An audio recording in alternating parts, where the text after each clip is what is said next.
정지민 시민관께서 또 부산 형제복지원 터를 다녀오셨다고. 네. 그 터는 형제복지원 터는 이제 없고 아파트가 이제 많이 서 있어요. 여기는 어떻게 갈 생각하셨어요? 형제복지원은 워낙 뭐 대표적인 인권 유린 사건이죠. 한국판 홀로코스트라는 별명이 있는 사건이니까 범죄라고 하면 이제 제일 먼저 눈에 들어왔죠. 근데 거기 지금 아마 남아있는 게 별로 그렇다면서 좀 흔적이라도 좀 있지 않을까.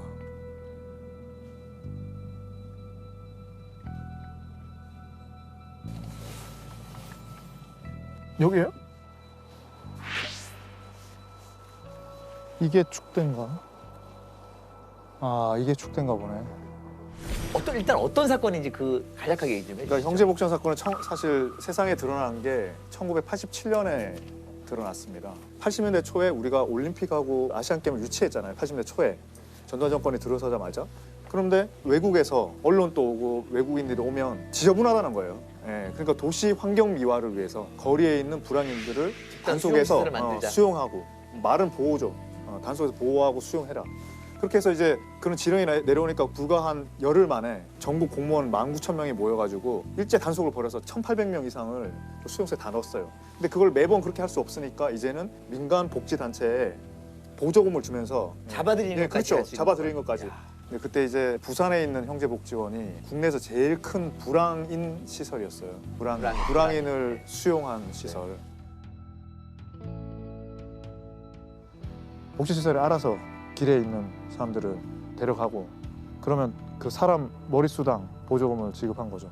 그걸 전국에서 제일 잘한 사람이 이 형제복지원 만든 원장 박인신 거죠.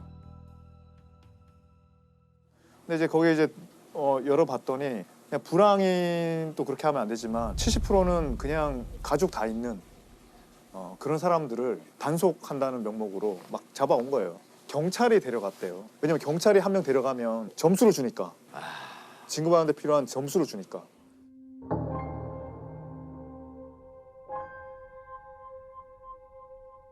근데 그 중에서 확인된 사망자만 513명 그 안에서. 근데 한번 들어가면 못 나오는 거예요. 그리고 계속 뭐 매일 때리고 강제노역시키고 어린아이 성폭행, 뭐 애들 뭐 성노예로 만들고 뭐 말 안 들으면 때려서 죽이고 도망가려면 때려서 죽이고 죽어도 사람 수당 보조금을 주니까 밖에서 전화 오면 대역을 써서 계속 살아있는 것처럼 해서 보조금을 받고 그 시체는 돈을 받고 해부용으로 의대에 팔고 뭐 그런 식으로 계속 돈을 축적한 거죠. 좀 어린 애들부터 한 80 거의 노인까지 계속 노동을 시키는 겁니다. 교회당이 있습니다. 그걸 지으라는 형제복지원 산이요 45도 정도 가는 북경사예요. 그걸 자갈을 지고 뛰어간다고 생각해보세요. 구타는 매일 맞았어요. 안 맞은 날은 없다고 봐요. 누군가는 맞아서 늘 피가 나고 쓰러져가지고 나도 사람 많이 두드려 뺐어. 내가 살기 위해서. 성폭행이라든지 구타라든지 그런 걸 심심치 않게 많이 보고 조금 눈을 붙이고 있는데 그 소대장이 이제 성폭행을 했죠. 딴 언니들이 밤에 불지기 가면 사탕 같은 걸 얻어와요. 멍청한 것들이 그 언니가 나가고 언제쯤 온다는 시간에 그 서 있는 거예요. 그거 얻어 처먹으려고. 그게 성폭행인 줄 모르고 멍청한 것들이. 탈출을 하는데 막 호래기 소리 나는 게 호래기. 그 낭떠러지 떨어졌는데도 아픈지도 몰라요. 막 죽으라 막 뛰네. 끔찍스러울 정도로 높아요. 뛰내렸다가 다리 완전히. 그것은 정말 지옥과 같은 곳이다.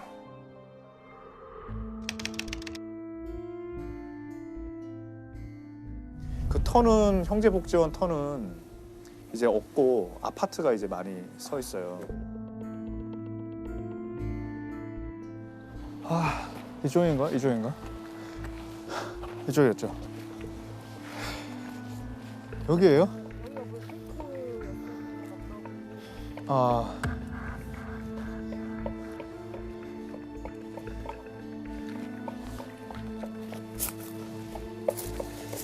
이 자물쇠가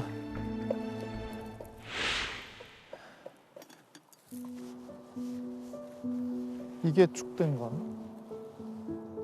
이게 축대인가 보네. 여기 형제복지원 시설이 여기 있었다는 거잖아요.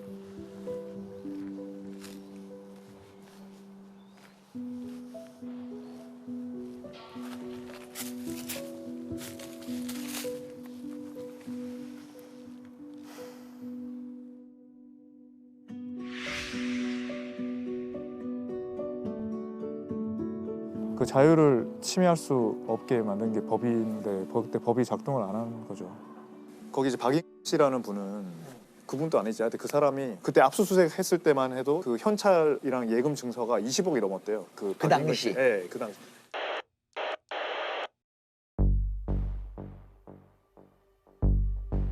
알려졌던 발각이 된 건가요? 네. 한 검사가 네. 꿩 사냥을 하러 다니다가 뭐 개들을 막 풀어놓고 사람을 지키고 거기 막 사람을 뚜루 패고 강제 노역을 시키는 거 보고 이상하다.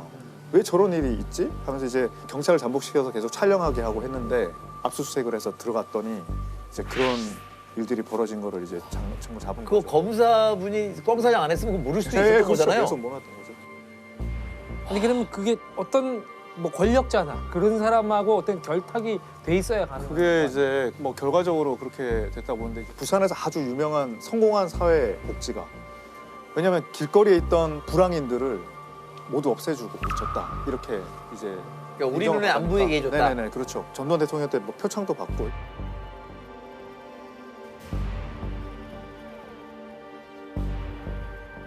유력 인사였던 거예요. 그렇죠. 완전히 그렇죠. 유력 인사였죠. 숨어서 그런 짓을 한 게 아니고 그렇죠. 시민들도 좀 이름도 거리가 알고 깨끗해졌으니까. 있죠. 예. 그러니까 정부에서 표창을 받았다니까. 훈장을 받았다니까.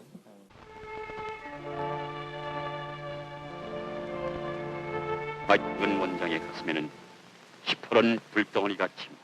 이것이 바로 원생들의 적금 통장이다. 총 적금액은 1억 3천여만 원. 이렇게 하고도 내가 부정을 할 수 있단 말인가? 이래도 내가 위선자란 말이오? 이래도 내가 사회사업을 빙자해서 부정 축조를 했단 말이오?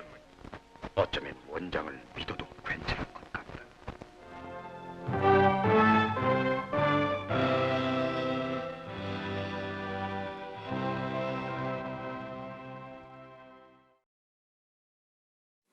그런데 이제 문제는 그 사람이 받은 처벌 때문이잖아요. 그러니까 특수감금죄는 무죄가 난 거예요. 특수감금죄라는 거는 감금시켜놓고 가혹행위를 하면 특수감금죄가 되거든요.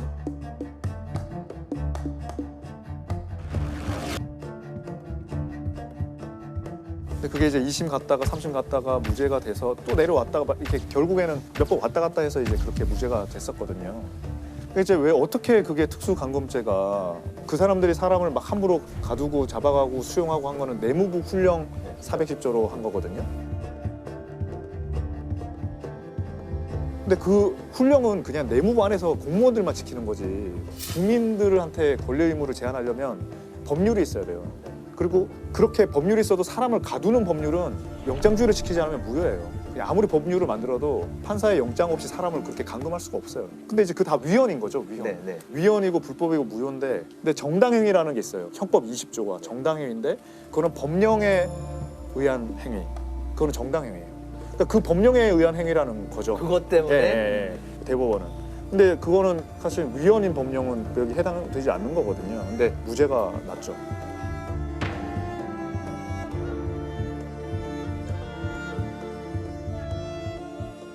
그러니까 횡령으로 한 2년 6개월 받고 나와서 또 다른 사업에서 크게 잘 엄청 큰 부자가 돼서 잘 살고 있어요. 그리고 노안으로 죽었죠. 네, 살다가 죽었어요. 네. 그 판결을 보면은 근데 이 잔혹한 모든 행위들이 해도 되는 일 안에 속해 있다. 그렇지. 횡령만 안 했으면 완전 무죄일 뻔했네. 네, 완전 무죄입니다.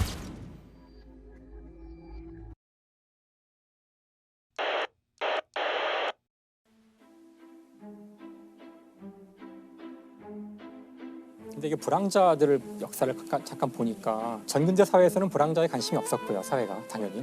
이제 첫 번째로 불황자들 수용소가 생긴 거는 일제 강점기 때래요. 그리고 이제 6.25 끝난 다음에도 이제 불황자들이 대량으로 고아도 많이 생겼고 전쟁 때문에 그때도 아주 안 좋은 일이 많았던 것 같더라고요. 특히 이제 군사정권 들어오면서부터는 이제 이게 사회의 어떤 공포 분위기 조성에도 쓰였다 그래요. 뭔가 새로운 정부가 들어섰는데 그러니까 쿠데타 정부죠. 그러니까 사람들이 지지 않을 수도 있는 상황에서 거리의 불황자를 일소시켜주는 건 사실 사람들한테는 환영할 만한 일일 수 있거든요. 비민주적인 일이지만 사람들 마음속엔 두 가지 양가 감정이 있잖아요. 그러니까 저 사람들 참 보기 싫지만 또 같은 인간인데 함부로 할 수도 없고 죄를 지은 사람도 아니고 우리의 그런 어떤 사소한 혐오랄까? 미세한 미움의 감정을 정부나 조직이 잘 이용할 경우 만족시켜주는 거죠. 싹 일수함으로써. 그다음 또 한 가지는 그렇게 모아놓은 사람들을 어떻게 하는지에 대해서 우리 사회가 전혀 관심을 갖지 않았던 게 오히려 사실 감옥은 관심을 가질 수도 있어요. 내가 알던 그 흉악범은 지금 어디 있지? 그 사람 언제 나오나? 우리가 보고 싶지 않았던 하지만 죄를 짓지 않아서 벌을 받을 필요가 없는 사람들인데 그들을 일소시켜줘서 아 개운하다. 이제 그들은 뭐하지? 관심 없는 거죠. 그러니까 우리의 무관심의 영역에 있던 사람들이 그렇게 참혹한 일들을 당할 수 있다는 게 이번에 그 일에 저는 교훈이라고 생각해서 어떻게 보면 이게 진짜 이 사회의 문제가 아닌가. 제가 거의 가신다는 얘기를 듣고서 지난주에 책을 하나 이제 구했거든요. 그 형제복지원에서 9살 때 끌려가서 9살 때 3년 동안 그 지옥 같은 고생을 하시고 그래서 그분이 이제 쓰신 책이에요. 거기 희생자죠.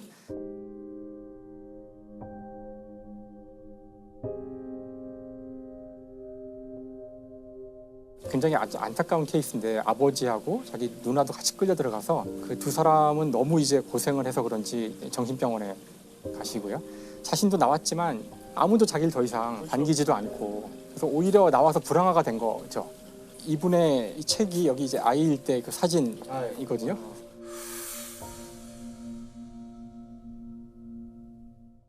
그래서 이 책을 이제 읽어보려고 하는데 너무 많이 아파서 84년도에 9살이면 우리보다 더 젊은 분인데 그래서 너무 마음이 아파서 읽다가 뒤에 그림도 있어요. 본인이 이제 말로 다 못다한 거는 이제 그림도 막 그리고 했는데 제가 이 마지막 구절을 같이 이제 보면 좋을 것 같아요. 이 마지막 구절이 지금 이 글을 쓰고 있는 나는 겉모습은 37살의 아저씨지만 내면은 그게 아닌 것 같다.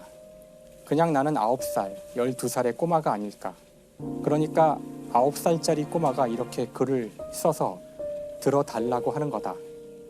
들어주세요. 우리 얘기를 들어주세요. 어두운 곳에 갇혀있는 우리를 봐주세요. 하고 말이다. 부탁합니다. 나의 이야기를 들어주십시오. 부탁합니다.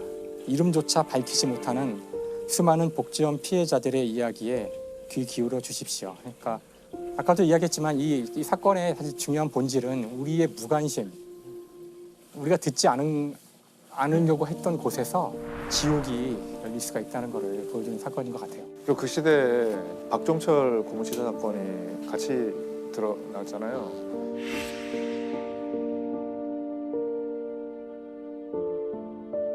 그거는 사실 서울대생 박종철 고문치사 사건이 이렇게 계속 이렇게 이야기가 됐고 저기는 513명이나 죽었는데 확인된 것만. 아니 그 사람들이 대학생이고 그랬으면은 이렇게 안 묻혔죠.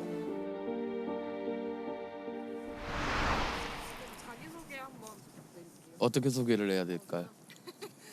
저는 1976년 8월 17일생이고 형제복지원에서 생활했고 지금 살아있는 생존자 피해 생존자 대표 한종선입니다.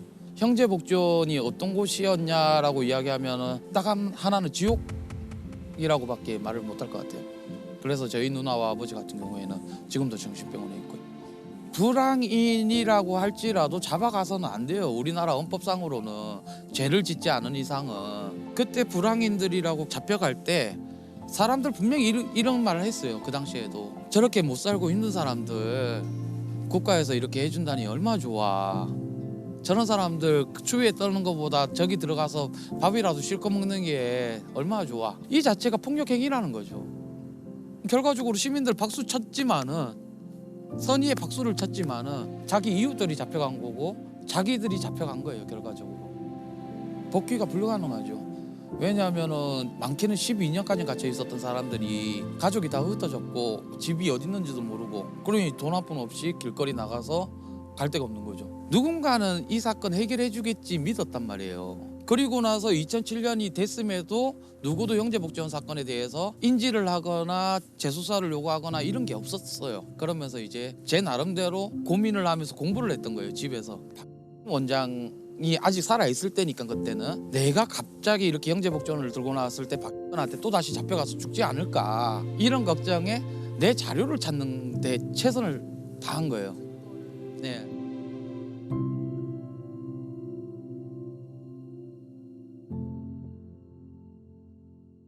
(2018년에) 법무부에서 그 검찰 과거사위원회를 이제 꾸려서 몇 가지 사건을 이제 다시 한번 검토해 보라고 했는데 검찰 과거사위원회에서 이거는 국가가 책임 있는 거다.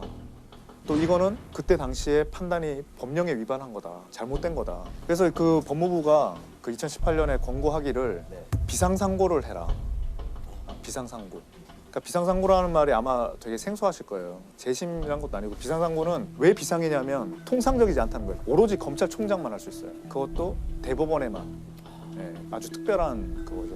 비상상고는 그냥 개인의 어떤 권리를 구제하려고 하는 게 아니라 법령에 위반되는 판결을 계속 놔두면 법령 시스템이 혼탁해지잖아요. 그러니까 그걸 고치려고 하는 거예요. 그래서 검찰총장이 2018년에 문무일 검찰총장이 여기 와서 비상상고를 했어요. 네네. 그 얼마 전에 3월 11일 날 대법원에서 난 그게 비상상고에 대한 대법원 판단이 나온 거죠. 근데 이제 비상상고가 기각됐습니다. 그러니까 네. 그것도 기각시켜버리면 왜 비상상고를 하라 그랬는지. 비상상고 하라는 건 이제 법무부가 그래도 최선을 할 수 있는 게 그밖에 없으니까 이제 그걸 했던 거고, 대법원은 기존에 계속 유지하고 있던 비상상고에 대한 기준이 있어요. 근데 그걸 바꾸게 되면 원래는 비상상고는 굉장히 이례적으로만 인정하고 있었는데 이걸 인정해 주려고 위해서는 이 기준을 확 넓혀야 되는 거예요. 근데 이제 형평의 이 저울이라는 거는, 재판의 저울이라는 거는 오랫동안 공평하게 해와야 되는 건데, 어떤 한 사건이 너무 심각하다고 해서 그거를 변동시키는 거는 바람직하지 않다, 이런. 저는 이런 걸로. 설명을 듣는데도 이해가 안 되는 게 비상상고라는 게 올라왔는데 그걸 기각시켜버린, 이게 제가 상식적으로 생각해봤을 때는 결국은 이거는 순서가 이제 국가 배상 소송으로 갈 수밖에 없는 건가요? 근데 국가 배상 소송을 하려면 네. 국가의 책임이 인정돼야 되잖아요. 네. 그 국가의 책임이 인정된다는 거는 국가가 위법 행위를 했다고 인정을 해야 되는 거죠. 근데 이제 그거는 이 판결이 비상상고를 기각하면서도 국가의 책임을 인정했어요. 국가기관이 주도적으로 방조하고 묵인하고 해서 이렇게 인간의 존엄을 침해하는 그런 걸 했다.